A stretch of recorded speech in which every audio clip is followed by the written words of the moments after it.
Okay, I'm Scott Camil. I'm on the Sierra Club, the Swanee St. John's Group Sierra Club Executive Committee. And I'm on the political committee, and I'm the publisher of the Swanee St. John's Group newsletter. And I've been an activist for a very long time, but most of my activism has been anti-war, peace, and justice. And then I became a parent. And I think that all parents everywhere in the world want their children to have it better than they have it. So that means to me that everybody is for the continuation of life on our planet. And in order for life to continue, we have to protect the water, we have to protect the land, and we have to protect the air. So to me, working to protect the water, the land, and the air it should be something simple and something that everybody would be for. And I thought when I joined the Sierra Club that it would be kind of an easy job because everybody would be for the environment. And it's turned out to be a very hard job.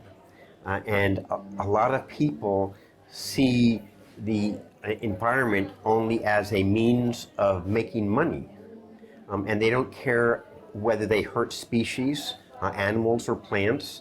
They don't care if the water's polluted. All they care about is being able to make some money for their pockets right now. So I was surprised by that, and we worked really hard to try to protect the environment so our children and our grandchildren can have as nice a place, even a better place than us. And the idea that like in my county right now, in Alachua County, they want to build a biomass plant. And I can see in the future people cutting down our natural trees and planting trees that they can grow to feed the biomass plant. And I can see my county becoming a tree farm for an energy plant. So I don't like that. So those are the kind of things that we work to protect the environment. I think it's important work, and I have a hard time understanding why other people don't see it the way that I do. That if you want life to continue, we have to have air that we can breathe, water that we can drink and feed our animals and our crops, and of course land to grow it on.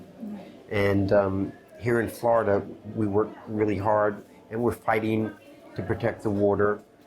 Actually, right now we're in court and we're suing the state of Georgia, and we contend that too much water is being diverted to Atlanta and not enough water is coming here.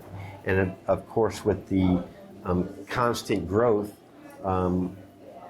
water is really important, and I don't believe that we should be allowed to develop more than we can sustain. So I live in Alachua County. If Alachua County can only sustain X amount of people because of our water, we shouldn't allow growth to continue past that amount. It doesn't make sense to me. Does the Sierra Club work at all alongside Florida Defenders of the Environment?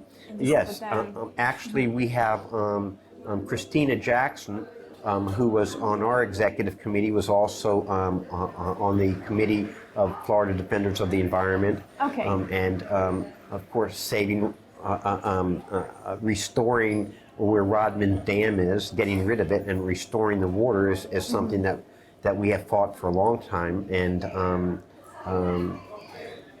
it's the politicians in Tallahassee. They really just do what they want, and they don't have to have a good explanation. And then we have to fight really hard to get things fixed. Why do you think the Ryman Reservoir is still there?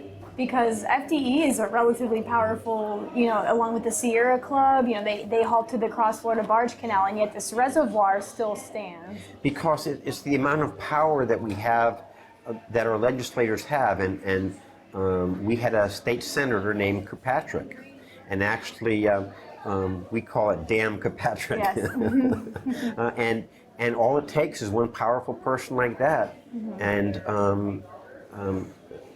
the moneyed interests. And in this sense, it's not really the moneyed interest; it's the sportsman. You know, they want to have a place to fish, and they want to have a place to boat, and they don't care about the cost of that. It's interesting though, because you think restoring the Ocklawaha River, it's not like you're taking away fishing spots. You're restoring a river. Right, but the thing of it is that you're assuming that logic and common sense and reason play a part in the debate, and they don't. And that's really hard for my brain. that reason doesn't count, facts don't count, logic doesn't count. What counts is money and power. Right. And do you believe that there is a certain ideological or, I guess, emotional attachment that these people have to this reservoir that trumps all logic, and it goes beyond just money and power? It's this iconic reservoir that people need to protect? When I try to wear someone else's shoes, to think about how they think and why they do what they do, when it doesn't make sense, it's hard for me to get into those shoes. Because I'm trying to understand as well, you know, why. Like you said, they could fish whether it's a dam or whether it's a river. So I don't really have, I don't understand where they're coming from. But they're very entrenched. They have the power. In Alachua County, we just fought really hard to get an airboat ordinance. And, you know, probably 99% of the people that live in Alachua County don't have airboats. It's just a small group, but they have the legislators on their side. And it was a hard fight. And I think you talked to Whitey earlier today. It was Whitey's idea he's on the Sierra Club Executive Committee with me. It was his idea to get that ordinance drafted and to fight for it and to get it done, and we won. We worked really hard and we won, and we don't win that often. We fought for a clean air ordinance. Now you'd think everybody would be for clean air. The newspaper, the Chamber of Commerce, they were all against us. It went on the ballot and we lost. People voted against a clean air ordinance.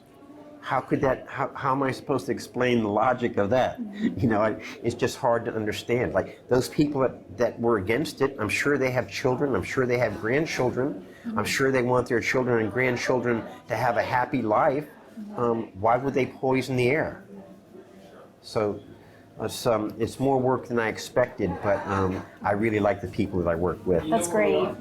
And you're doing really fantastic work.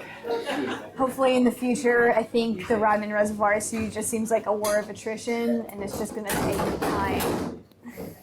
It's very rewarding for us when we do have a victory. Right. And if you come to the a county commission meeting or a city commission meeting, and you hear the two sides talking about these issues. You'll see the people on the environmental side, they're smiling, they're happy, they're nice. And the people that want to destroy the environment, they're angry and they're mean. And you can see that at the meetings.